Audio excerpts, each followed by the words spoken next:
Boa tarde, sejam muito bem-vindos todos vocês que nos assistem em todo o estado de Pernambuco. Chegou o melhor dia da semana, o dia da aula de artes. Você já me conhece, eu sou a professora Cristiana Vieira e essa é a aula de artes para os nonos anos. E hoje nós vamos conversar um pouco sobre a linha na expressão artística regional. Vamos ver um pouquinho sobre como alguns dos nossos artistas, dos artistas pernambucanos, usam as linhas para se expressar artisticamente em suas pinturas e esculturas. Vamos começar? Olha só, para começar, a gente vai resgatar esse nome, esse grande talento das artes visuais pernambucanas, o Bajado, um artista de Olinda, como ele próprio costumava assinar os seus quadros. Então, gente, olha só, Euclides Francisco Amâncio nasceu em Maraial, no interior do estado de Pernambuco, em 1912. Foi pintor, desenhista e cartazista. Se mudou no final da infância, a família dele se mudou para a cidade de Catende, depois vieram morar em Recife, até chegar a Olinda em 1933, onde o Euclides Francisco Amâncio se apaixonou pela cidade e se apaixonou pelo carnaval de rua de Olinda, permanecendo lá do começo da sua juventude até os seus últimos dias de vida. Então, esse artista ficou conhecido, pelo grande público, por seus amigos, sob o nome artístico de Bajado. E aí, lá em Olinda, na época que o Bajado foi morar lá, em 1933, ele trabalhou como cartazista até 1950 no Cine Olinda. Então, gente, na década de 50, 60, a propaganda dos filmes que eram exibidos no cinema, os cartazes, eram feitos à mão, geralmente por desenhistas ou pintores. Então, eles pintavam os cartazes do filme à mão para fazer a propaganda do que ia ser exibido no cinema. E o Bajado foi um desses cartazistas. Depois de ser bastante reconhecido, ter seu talento muito reconhecido pela produção dos cartazes do cinema e começar a realizar diversas pinturas pela cidade de Olinda, o Bajado pintava murais, painéis, ele também fazia parte da equipe que decorava a cidade para o carnaval na década de 50 e 60. Então, depois de anos trabalhando no Cine Olinda, ele se aposentou do cinema e se dedicou exclusivamente à arte.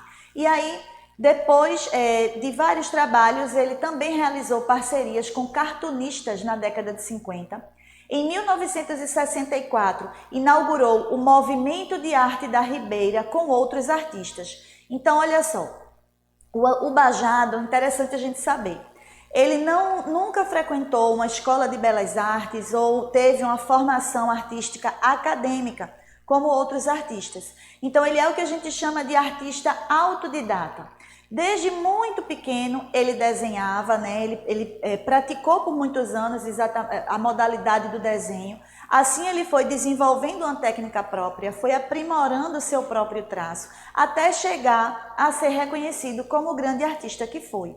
Então, aqui a gente tem uma foto do Bajado, que era apaixonado pela cidade de Olinda, apaixonado por carnaval e que retratou nas suas obras, durante muitas décadas, exatamente toda essa paixão que ele tinha pelo carnaval, toda a beleza que ele enxergava no carnaval de Olinda. E aí a gente tem fotos incríveis das obras dele que eu vou mostrar já já.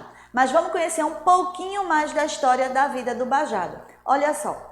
Na década de 1980 é inaugurada a Casa Bajado, onde ficavam tendo exposições permanentes das obras dele e as obras também eram vendidas. Foi realizada também na década de 1980 uma exposição em Recife, posteriormente em Olinda. Foi lançado um livro sobre sua obra. Então o Bajado ele foi um artista muito querido pela crítica local, muito querido pelos colegas artistas, foi um artista que se colocou em movimentos coletivos de arte, já na década de 60, 70.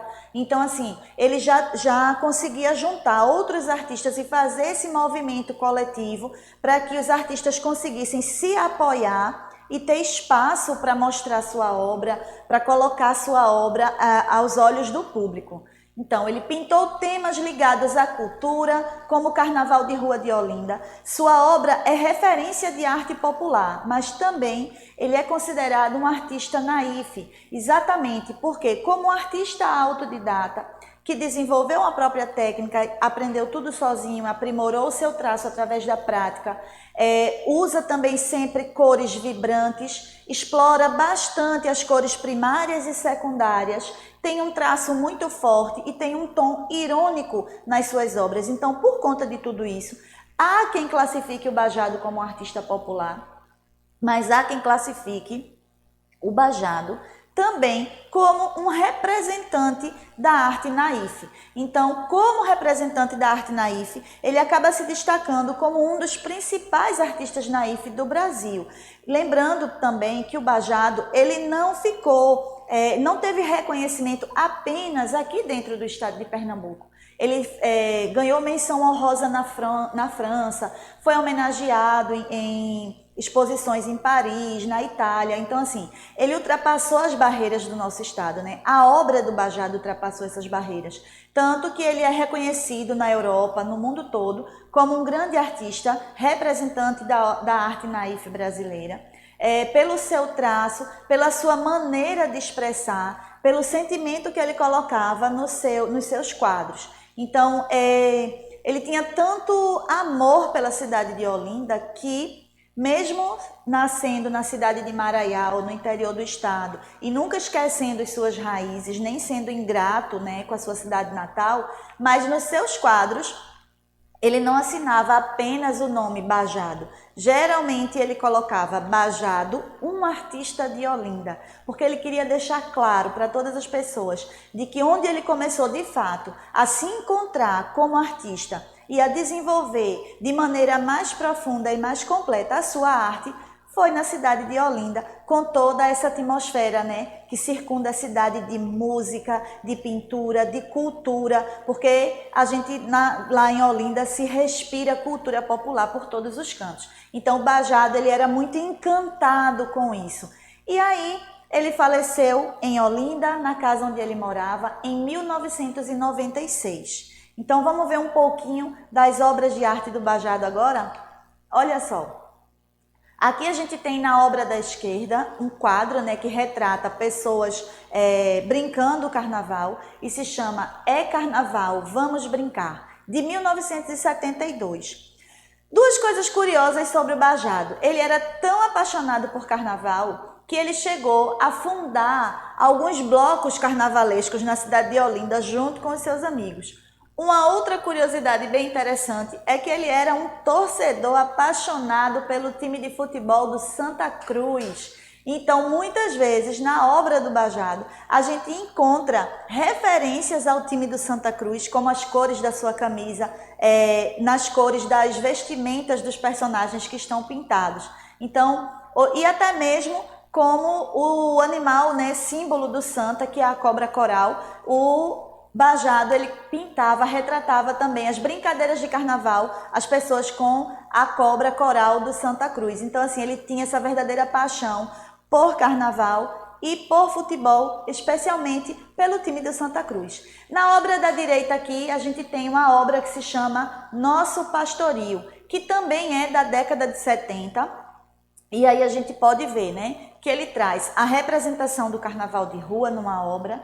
Na outra obra que nós estamos vendo agora, ele traz a representação do pastoril, que é uma manifestação folclórica, cultural e popular do ciclo natalino, né? A gente já viu isso aqui no finalzinho do ano passado. Então, os grupos de pastoris, eles geralmente se apresentam no ciclo natalino, eles vêm anunciar o nascimento do menino Jesus. E o Bajado retratava tanto o carnaval, que ele era apaixonado, mas ele também retratava outras manifestações, né? Então aqui nesse caso esse quadro ele retrata, vocês estão vendo aí uma figura central no quadro, que é a figura do velho, que não tem, na maioria das vezes, no pastoril tradicional. Esse aí é o retrato de um pastoril profano, como se diz, né? Que é uma vertente do pastoril, onde em vez da mestra e contramestra tem o velho que sai conduzindo as pastorinhas, que não vem muito bem falar sobre o menino Jesus, né? É por isso que se chama pastoril profano. É uma modalidade onde se representa mais para os adultos, tem um pouco mais de malícia, né? Tem um apelo menos religioso, digamos assim. Vamos continuar vendo as outras obras aqui do Bajado. Bom, como eu falei para vocês, que ele não só representava o carnaval, aqui na obra da esquerda a gente tem a obra chamada O Boi da Vila, que retrata uma brincadeira de Bumba Meu Boi. Então, bem colorida, a gente vê bastante aí as cores vermelho, amarelo, o azul. Ó, se a gente voltar na tela anterior, no pastoril e no outro quadro aqui do carnaval, a gente vê, né? Como o quadro já é muito antigo e ele era pintado, não era pintado em tela de tecido, era pintado no Eucatex, então, que é uma plaquinha de madeira, então as cores elas já estão bem diferentes das cores originais, por degradação natural mesmo por conta do tempo. Mas a gente percebe que ele explora bastante o azul, o amarelo, o vermelho, que são as cores primárias. E a gente vai encontrar também muitas cores secundárias, né? No caso, o verde, o laranja e o roxo, na obra do Bajado. Então, essa obra aqui do Boi da Vila tem muito vermelho, muito amarelo. E aqui, nessa obra da direita, ó, uma obra que se chama Frevo, que foi pintada em 1976, que mostra passistas de frevo na rua, brincando o carnaval, mas a gente tem aí, a gente vê a primeira referência, né, ao time do Santa Cruz. Os passistas de frevo estão com as roupinhas com detalhes vermelho, preto e branco, então a gente percebe essa referência que ele faz às cores do time do coração dele.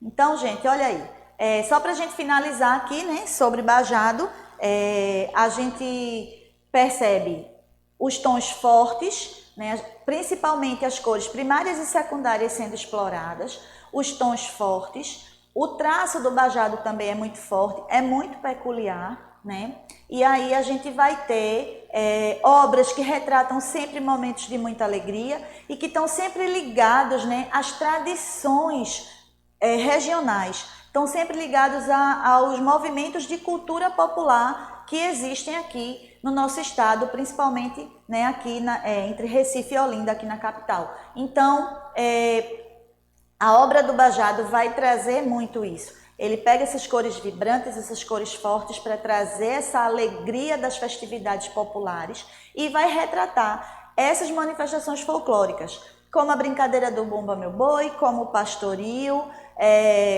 maracatu, que ele também retratou, né? A brincadeira com o futebol, trazendo as cores do time dele para as obras de arte, né? Fazendo referência ao time de futebol que ele gostava tanto para a obra de arte, mas por conta de todas essas características, né, que o Bajado acabou sendo considerado um dos principais artistas representantes da arte naif aqui no Brasil, né? A arte naif, a gente já falou dela aqui ano passado, no começo dos nossos encontros, que é uma obra de arte onde o artista é autodidata, onde eles não usam a perspectiva geométrica, né? Então a pintura ela é bidimensional, de fato ela não traz essa noção de tridimensionalidade, eles não exploram a perspectiva, eles fazem a pintura, como a gente costuma dizer, uma pintura chapada, né? Porque ela não traz profundidade no quadro, e que o traço é quase que um traço infantil, porque esses artistas exatamente não frequentaram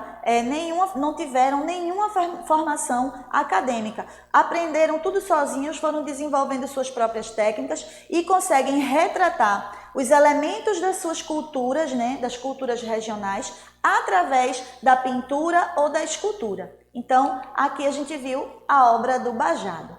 E agora a gente vai falar de um outro artista pernambucano, muito importante para a nossa história, né? Que era o Abelardo da Hora. Então, olha só, por que eu escolhi esses dois artistas para a aula de hoje? O Bajado era um artista autodidata, sem formação acadêmica. E o Abelardo da Hora já vai ser diferente. Então, vamos ver um pouquinho da história de vida dele agora. O Abelardo da Hora nasceu em São Lourenço da Mata, cidade que compõe a região metropolitana do Recife, em 31 de julho de 1924.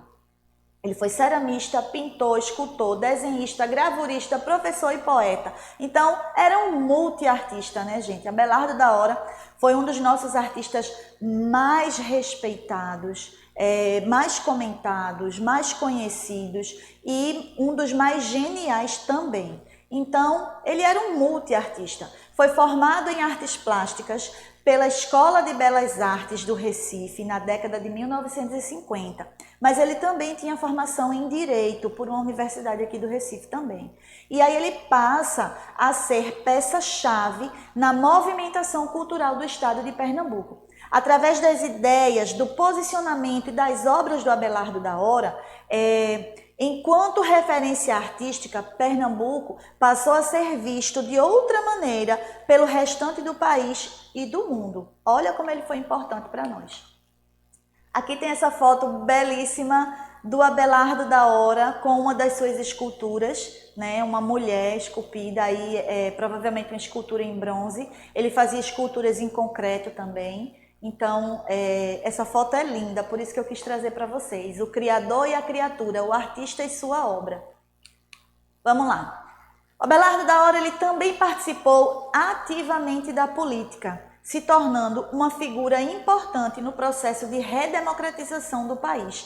Então, nesse período da ditadura militar e no processo de redemocratização, Abelardo da Hora ele foi filiado a partidos políticos, ele era muito engajado socialmente, a sua obra de arte tem um engajamento social muito grande. Ele retratou em desenhos, pinturas e esculturas, né, muitas imagens do sofrimento, da miséria, da pobreza do nordestino, na época, né, que mal se falava em políticas públicas e que o nosso povo tinha que sair daqui do Nordeste para procurar melhores condições de vida em outros estados e muitas vezes se deparava com uma situação até pior.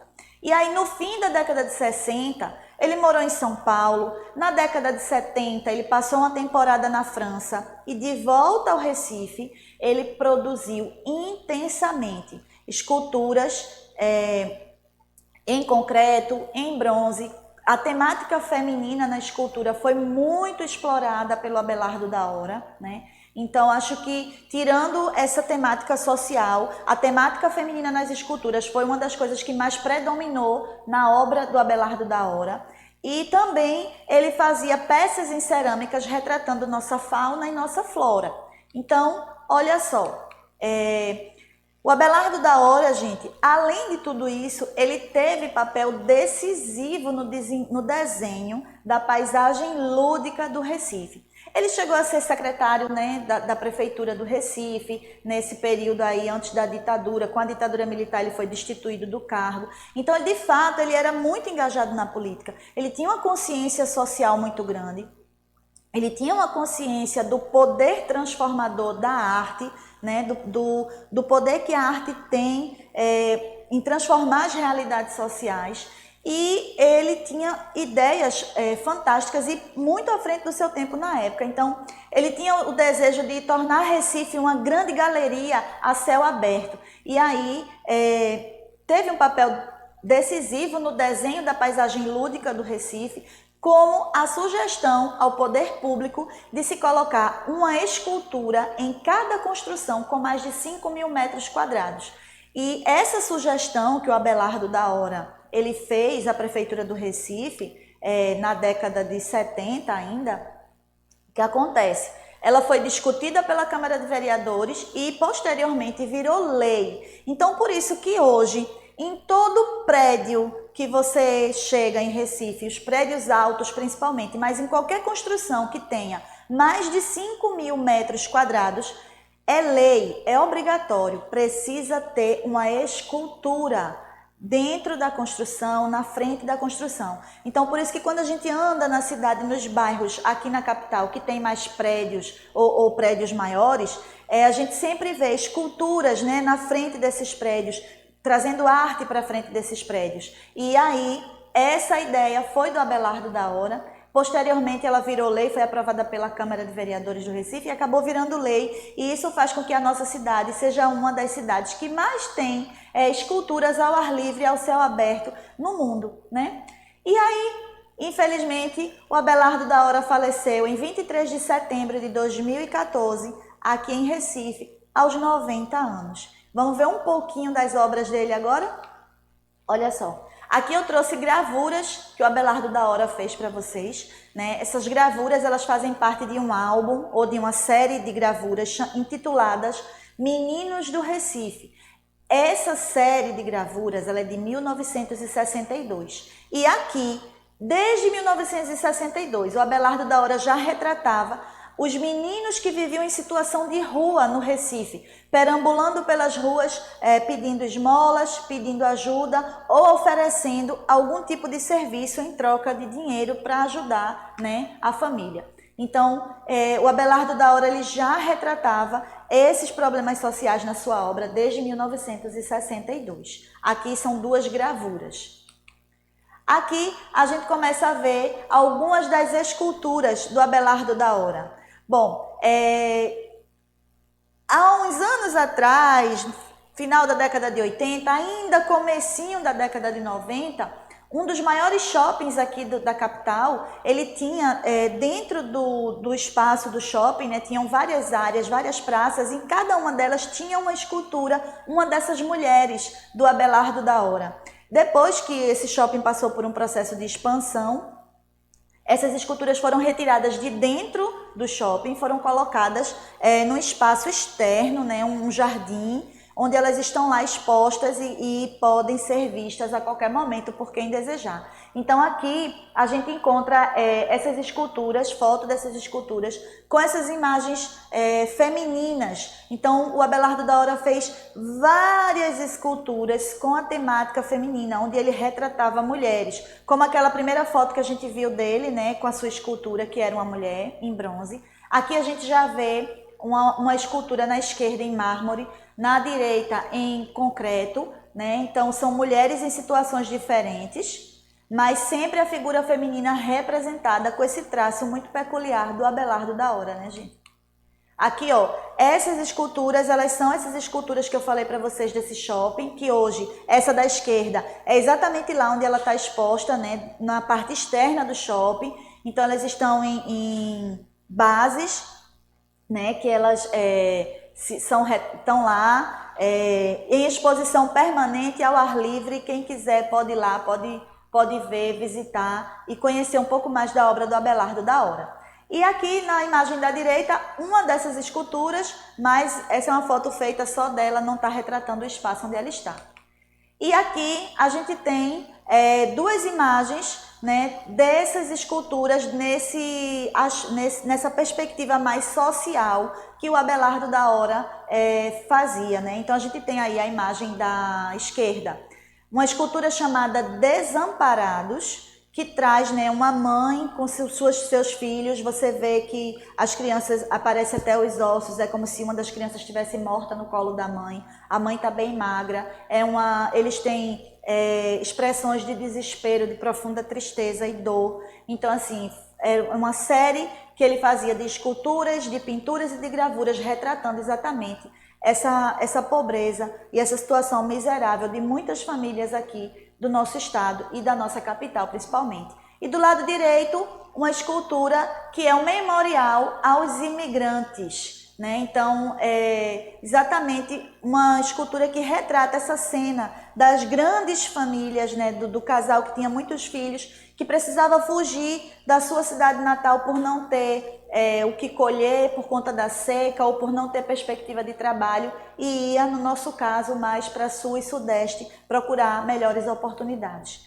Então, a gente tem, né, aqui, a gente finaliza com essas imagens do Abelardo da Hora. Eu espero que vocês tenham gostado de saber um pouquinho mais desses dois artistas brilhantes do nosso estado. Então, muito obrigada pela companhia de vocês, um forte abraço, até a próxima aula, tchauzinho!